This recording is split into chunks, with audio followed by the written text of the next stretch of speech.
Ya Bu, malam Bu. Oma udah 82 tahun. Ini nggak nyala ya? Agak dekat. Ya, Oma umur 82 tahun. 82 ya? Nah, jadi puji Oma Tuhan mengalami. sehat. Ini Oma. Ini Oma. Oma tuh mengalami dulu kejadian 98 itu, Ya. Oma mengalami semuanya. Dan kebetulan anak Oma yang kecil juga di Trisakti. Jadi waktu kejadian ribu-ribu rusuh-rusuh, dia orang dikurung di Trisakti begitu. Dan Oma tinggal di Jelambar, memang sekeliling itu Pak Andi. Jadi ya kira-kira Oma tahu apa itu kejadian itu. Tetapi Oma nggak sangka kalau Prabowo itu yang berbuat. Karena juga pernah juga ada satu teman Pranowo bawahannya Tri Sutrisno. Dia itu waktu minta di gereja kita minta doakan karena mereka sesudah habis itu kerusuhannya waktu di Priok. Itu habis dibombardir semua, terus mereka kan pakai siapa tentara apalah itu namanya dibersihin, pagi-pagi udah bersih. Waktu dibuka perkara dia minta doakan. Dia lolos. Memang mereka semua dari atasan semua anak buah semua dikerahkan semua. Dia takut jadi ini karena itu suruh instruksi atasannya. Bebas. Tetapi Prabowo kenapa dibawa-bawa sampai sekarang? Sedangkan dia banyak menolong orang dan dia juga turunan Cina. Gimana ya? Begitulah ke Cina-Cinaan, ke Arab-Araban apa kemana-mana gitu ya. Nah kebetulan juga dia jadi mantunya dari Cendana. Mungkin ada politik-politik keluarga kita tidak tahu. Sampai sekarang dibawa-bawa terus. Dan sebagai orang Kristen kita mesti mengampuni. Orang bisa berubah kan.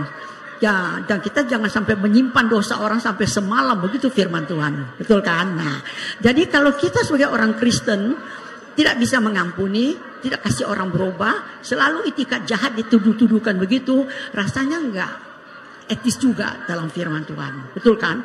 Jadi Oma tuh tidak bisa menerima tuduhan mentah-mentah begitu. Jadi kenapa Bu kok nggak mau pilih Pak Ganjar?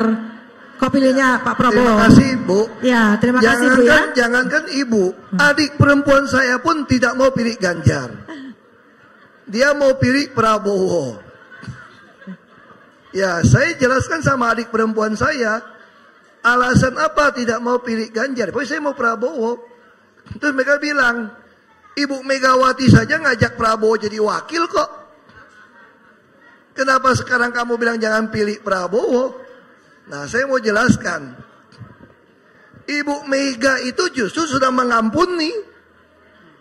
Iya kan?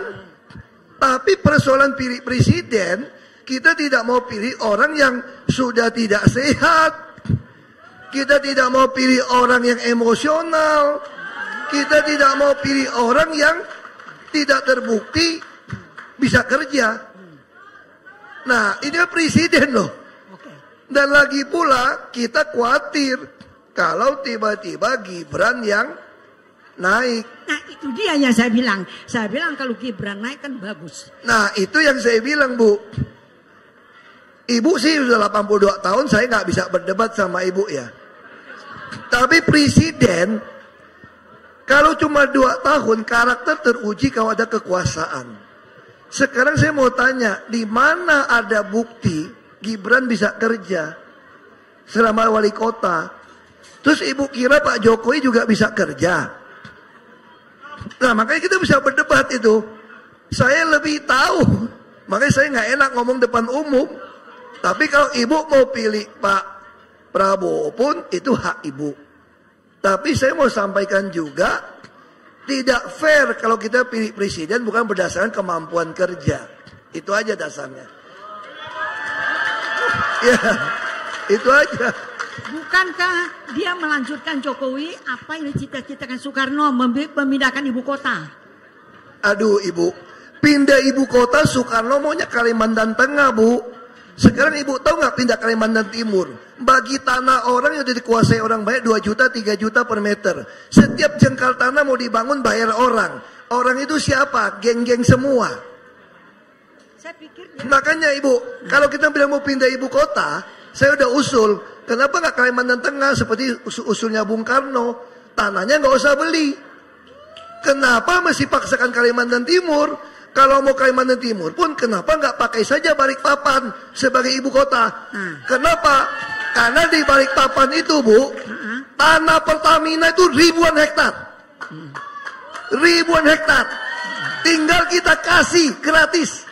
Ibu tahu nggak, waktu Solo bangun masjid sumbangan dari Emirat, dari Abu Dhabi. Ibu tahu nggak sumbangan berapa triliun bangun masjid di tengah kota? Tanahnya punya siapa?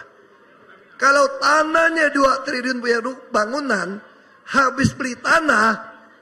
Kalau tanah itu katakanlah 50 juta, 80 juta di tengah kota. Kalau 1 hektar itu mau berapa ratus miliar udah habis. Ya kan? 1 hektar kan 10.000 meter. Kalau 80 juta itu berarti 800 miliar untuk beli tanah kan.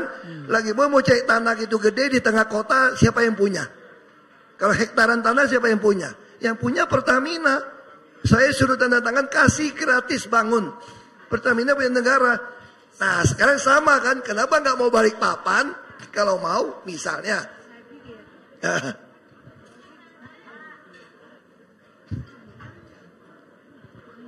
Oh enggak.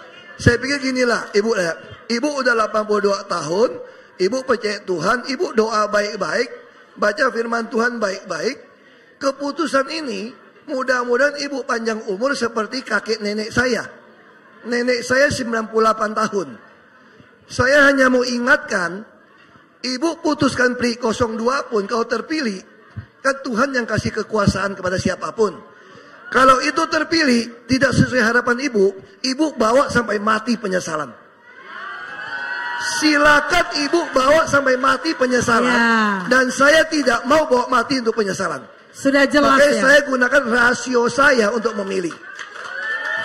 Sama saya bilang sama adik saya, silakan adik saya mau pilih